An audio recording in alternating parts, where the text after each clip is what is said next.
Welcome to Stories by Mr. Best, where every tale reveals a truth, and every moment keeps you hooked till the very end. If you believe in standing strong for the ones you love, even when the world turns cold, then this story is for you. Before we begin, don't forget to hit that like button, subscribe to the channel, and turn on notifications so you never miss another unforgettable story. Now, let's dive into a moment that changed everything, one envelope at a time. Now, let's go. The party was already in full swing by the time we arrived. Balloons dancing above the patio, kids squealing over candy trails, and a long table lined with shiny wrapped boxes.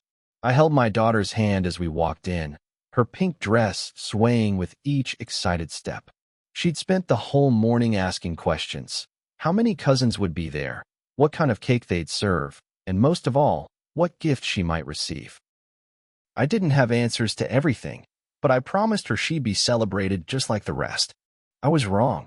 The hosts greeted us with plastic smiles and half-hearted hugs, their eyes darting past me like I was part of the wallpaper. My wife and I had been on the edges of this family circle for years, cordial enough to get invitations, but never enough to be truly included. Still, I thought things were different this time. It was supposed to be about the kids. My daughter beamed when she saw the gift table, practically vibrating with excitement. I saw her eye a glittery box with purple ribbon and whisper, "That one's mine, right, Daddy?" I nodded, because I wanted her to believe it. The gift-giving started halfway through the party, and each name was called with the usual fanfare. The host's voice boomed as kids ran up, giggling, tearing through paper and ribbons while parents clapped. Every child had a turn.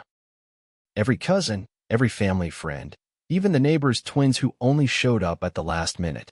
My daughter's eyes widened with each name called, her small hands clapping politely, even when the box she had her heart set on went to someone else. I kept smiling, trying not to show her how my stomach was beginning to twist. Eventually, the pile of gifts on the table vanished. There were no more boxes, no more names. My daughter leaned closer to me and whispered, "Did they forget mine?" Her voice was barely audible. I looked around, hoping someone would step in, maybe say her name was next. But nothing happened. Conversations picked back up. The adults started pouring wine. The music swelled. And in that moment, I saw it, the slow droop of my daughter's shoulders, the way her smile cracked, just a little, like a glass cup under pressure. She wasn't crying. She was trying not to.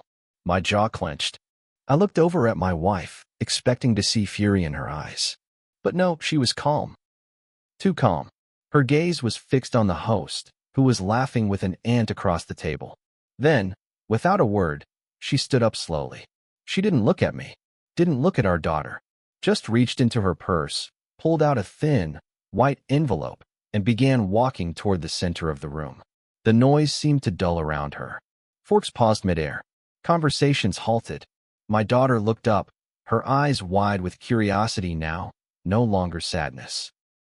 She stopped in front of the host, placed the envelope gently on the table, and said only this, "You forgot one."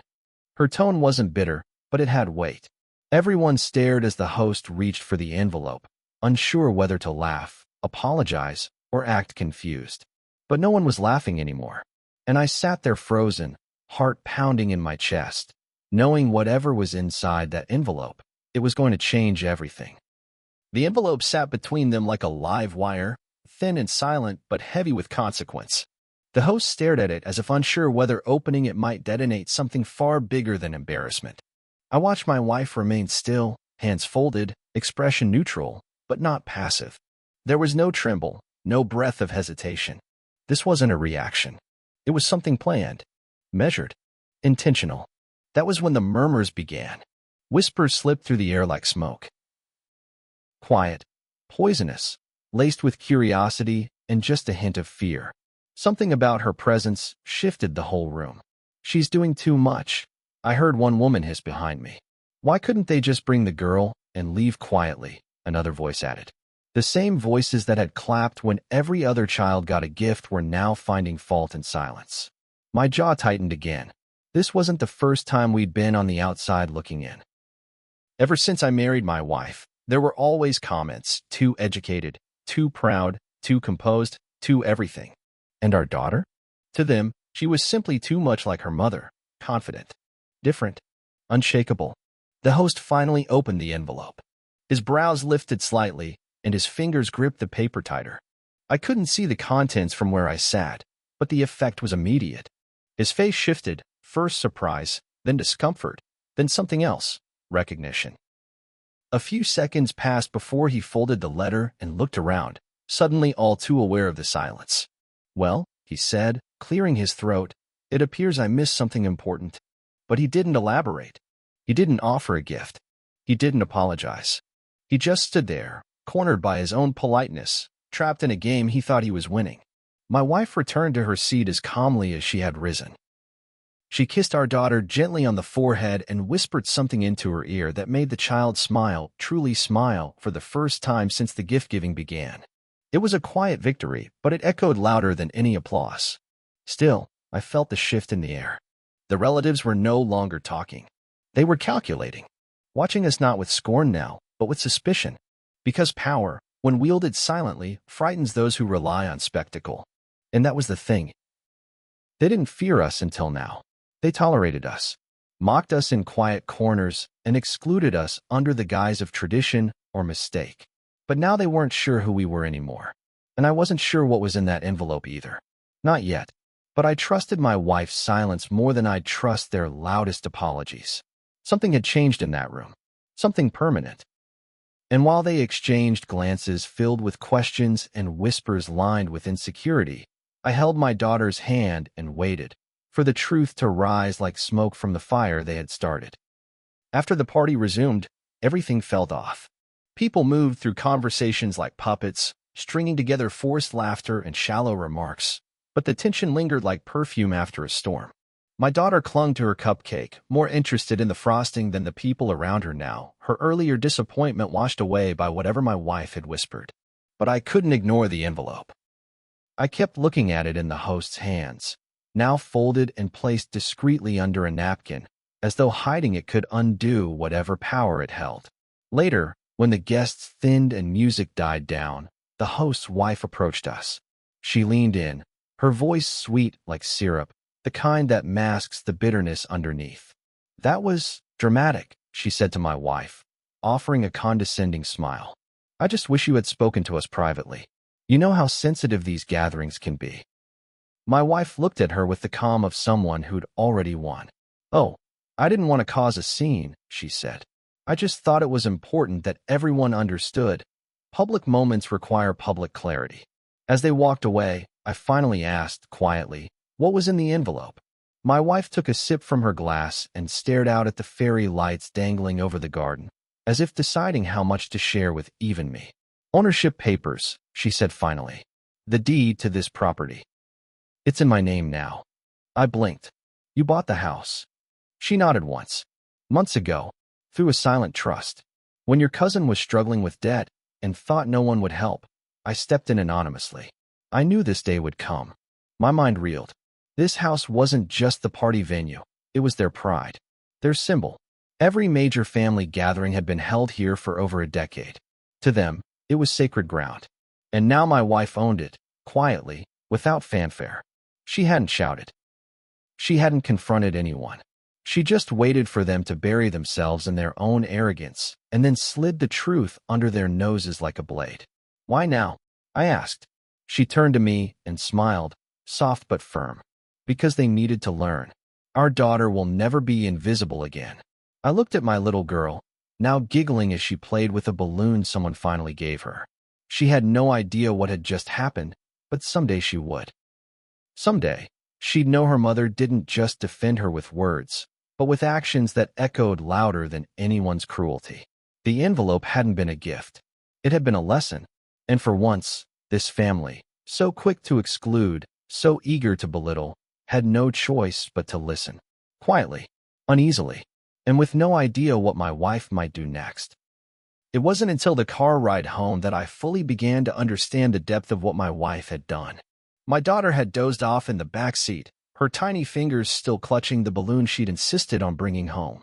The quiet hum of the engine filled the silence between us, but my mind was anything but still. I finally turned to her and asked, "How long have you been planning this?" She glanced at me, her expression unreadable in the passing streetlight glow, then said, "Long enough to know it would matter." She began to explain, voice calm and steady.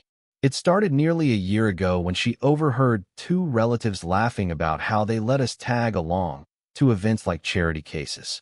My wife had always carried herself with grace, but something shifted that day. She never confronted them. She didn't need to.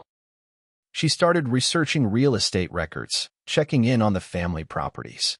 That's when she discovered this particular house, the one we just left, was dangerously close to foreclosure. Our cousin had been hiding it well, taking out loans to maintain appearances, but he was crumbling. Rather than expose him, she made a silent offer through a lawyer, purchased the house under a trust, let him save face, and required only one condition, that no one be excluded from the next family event. Of course, he agreed. But when the invitations went out, she noticed the wording. Plus one's welcome for close family only. Our names were buried at the bottom of the list, and our daughter wasn't even mentioned. That was when she knew they hadn't learned anything. So she let the day come. Let them make their choice. Let them build the moment themselves. You didn't want to humiliate them? I asked. No, she replied. I wanted them to humiliate themselves. I wanted the silence to be theirs, not mine. I sat with that for a moment, stunned by the sheer patience it had taken to play this out. Most people would have lashed out, demanded apologies, fought back with noise. But not her. She was deliberate. She believed in truth more than tantrums. She believed in making a statement they couldn't deny, and the envelope had done just that. It had spoken louder than any accusation ever could. As we pulled into our driveway, she glanced back at our sleeping daughter and smiled. One day, she said softly, she'll grow up knowing she never had to shout to be seen. She just had to stand in her truth. I didn't say anything right away. I just looked at the woman beside me, not just my wife, but the quiet storm our family had underestimated for far too long.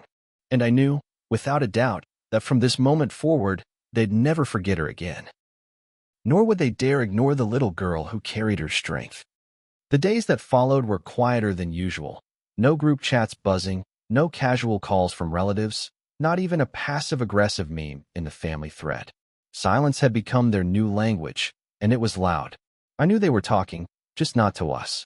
I imagined the host pacing in that grand house, now not his, wondering how long my wife had known, how many others knew, and whether we were about to rip the rug out from under their entire social circle.